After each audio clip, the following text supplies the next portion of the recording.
Right. మనతో పాటు చాలా మంది ఉన్నారు. బీసీ రాజాధికార పార్టీకి సంబంధించిన వాళ్ళు కూడా ఎవరైతే రిటైర్మెంట్ ఎంప్లాయీస్ ఉన్నారో వాళ్ళందరికీ సంఘీభావం తెలుపుతూ వాళ్ళకి మేము ఉన్నామనే ధైర్యం ఇచ్చే ప్రయత్నం కూడా వాళ్ళు చేస్తున్నారు. సో మాట్లాడించే ప్రయత్నం చేద్దాం.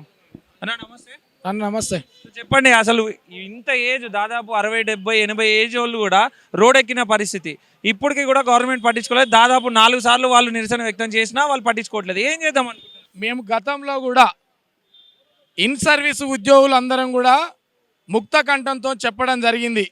ఈ ఆర్టీసీ 1932లో మొదలై అంచెలంచెలుగా ఇక్కడ ఈ రిటైర్మెంట్ అయినటువంటి ఉద్యోగులు ఈ ఆర్టీసీని భుజస్కంధాల మీద మొయ్యడం వల్లనే ఇవాళ లక్షల కోట్ల రూపాయల ఆస్తులను పోగు చేసినటువంటి చరిత్ర మీ కళ్ళ ముందున్నటువంటి ఈ రిటైర్మెంట్ అయిన ఉద్యోగుల బిడ్డల చరిత్ర అని ఆనాటి నుంచి కూడా చెప్పడం జరిగింది. ఇవాళ 2017 నుండి టిల్ డేట్ ఇప్పటి వరకు 17,000 మంది ఉద్యోగులు పదవీ విరమణ పొందినా వాళ్లకు రావాల్సిన డబ్బులు రూపాయి చెల్లించక ఇవాళ 850 కోట్ల రూపాయలు బకాయి పడ్డ డబ్బులను చెల్లించాలని మొదటగా డిమాండ్ చేస్తూ ఉంది బహుజన వర్కర్స్ యూనియన్ పక్షాన.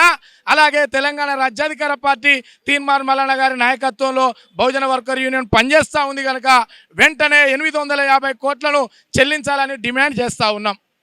ఇవాళ ఈ రిటైర్మెంట్ ఉద్యోగుల పరిస్థితి ఇట్లా పోతే ₹1 చెల్లించక ₹1 అందుకోక 357 మంది పదవీ విరమణ పొందినటువంటి ఉద్యోగులు చనిపోయినంటేనే మీకు ఇది నిదర్శనంగా కనపడతలేదా అనేది కూడా మేము డిమాండ్ చేస్తూ ఉన్నాం. వెంటనే బేషరతుగా ప్రభుత్వం కానీ యాజమాన్యం కానీ ఇలా ఉద్యోగులందరూ పోగు చేసుకున్న డబ్బులను కూడా చెల్లించలేక దౌర్భాగ్య స్థితిలో దిగజారుస్తూ ఉంటే మేము చూసుకుంటూ ఊరుకోమనేది కూడా డిమాండ్ చేస్తూ ఉన్నాం.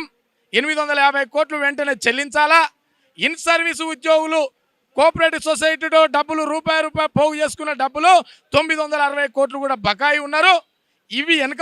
ఇవి కొన్ని రోజులు జాప్యం జరిగినా మేము ఓపిక పట్టినాం. పదవీ విరమణ పొందినటువంటి ఉద్యోగుల డబ్బులను వెంటనే విడుదల చేయాలి. ఒకవేళ విడుదల చేయకపోతే ఈ పదవీ విరమణ ఉద్యోగులతో పాటు ఇన్ సర్వీస్ కార్మికులను కూడా మేము పోరాటం చేయడానికి సిద్ధంగా ఉన్నాం. వారికి డబ్బులు చెల్లించేంత వరకు నిరంతరంగా వారికి డబ్బులు చెల్లించేంత వరకు బహుజన వర్కర్ యూనియన్ పోరాటం చేస్తుంది. అవసరమైతే ఈ పదవి విరమణ పొందిన వాళ్లకు 850 కోట్లు చెల్లించకపోతే బహుజన వర్కర్స్ యూనియన్ అమరణ నిరాహార దీక్ష కూడా పూనుకొని కూడా వీళ్ళ సమస్యలు పరిష్కరించేంత వరకు బహుజన వర్కర్ యూనియన్ ముందుంటుందని రాష్ట్ర కమిటీ చైర్మన్గా వీరికి మాట ఇస్తూ మీ సమస్యలు మా సమస్యలుగా భావించి ఇన్ సర్వీస్ కార్మికులందరినీ ఏకం చేసి రాష్ట్రంలో ఎర్ర బ్యాడ్జీలతో కూడా ఒకసారి మనకు సత్తా ఏందో చూపించే పరిస్థితి కూడా తీసుకొస్తామని తెలియజేసుకుంటూ మా గౌరవ అధ్యక్షులు బహుజన వర్కర్ యూనియన్ గౌరవ అధ్యక్షులు టీవీఆర్ గారు కూడా ఉన్నారు. మా పార్టీ రాష్ట్ర నాయకురాలు మహిళా విభాగం అధ్యక్షురాలు రాజ్యాధికార పార్టీ విభాగం అధ్యక్షురాలు వనిజక్క గారు కూడా సంఘీభావం తెలవడమే కాకుండా సమస్యలన్నీ సేకరణ చేసి ఎంతటి పోరాటానికైనా సిద్ధంగా ఉంటామని కూడా వారు విచ్చేశారు. కనుక ఇవన్నీ కులాలకు మతాలకు అతీతంగా పదవి విరమణ పొందిన వారికి డబ్బులు చెల్లించకపోతే మరో ఉద్యమానికి శ్రీకారం చుడతామని కూడా ప్రభుత్వానికి యాజమాన్యానికి హెచ్చరిక జారీ చేస్తూ ఉన్నాం. రిటైర్మెంట్ బెనిఫిట్స్ ఏవైతున్నాయో అవన్నీ కూడా దారి మళ్లించి మహాలక్ష్మి స్కీమ్కి పెడుతున్నారు అని చెప్పేసి కూడా వారు ఆరోపిస్తున్న పరిస్థితి. ఇది ఎంత నిజం అసలు? వాస్తవానికి గవర్నమెంట్ నెలకు 300 కోట్లు ఇస్తుందని చెప్తుంది కదా మహిళలకు. మహాలక్ష్మి టికెట్లకు 300 కోట్లు ఇస్తుందని చెప్తున్నారు కదా. 300 కోట్లు ఇస్తున్నారా లేదా అనేది మొదటి ప్రశ్న. ఒకవేళ 300 కోట్లు మీరు చెల్లించారనుకో, మరి పురుషుల పైసలు ఎక్కడికి పోతున్నాయి? ఈ కార్గో డబ్బులు ఎక్కడికి పోతున్నాయి? ఈ బస్ పాస్ రియంబర్స్మెంట్స్ డబ్బులు ఎక్కడికి పోతున్నాయి? మరి వీటి అన్నిటి లెక్క లేదా? కేవలం మా అట్టడుగు వర్గాల బిడ్డలకైనా ఈ గోస. ఇవన్నీ సమస్యలు only driver, conductor, mechanic, supervisor చేసిన వాళ్ళకైనా ఈ సమస్య.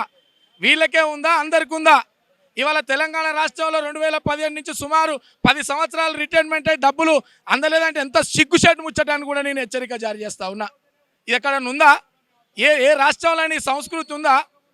ఇదేనా? పింఛన్ లేదు, బతకడానికి తినడానికి తిండి లేదు, తాగడానికి నీరు లేదు, తలదాచుకుందామంటే గుడిసె కూడా లేదు. ఇక్కడ ఉన్న అపాకిల బిడ్డలకు రేషన్ కార్డు కూడా లేదు. కంట్రోల్ బియ్యం తిందామంటే కూడా దిక్కుతోచని స్థితిలో ఉన్నారు. అందుకే మేమంతా ఒక ముక్త కంఠంతో డిమాండ్ చేస్తూ ఉన్నాం.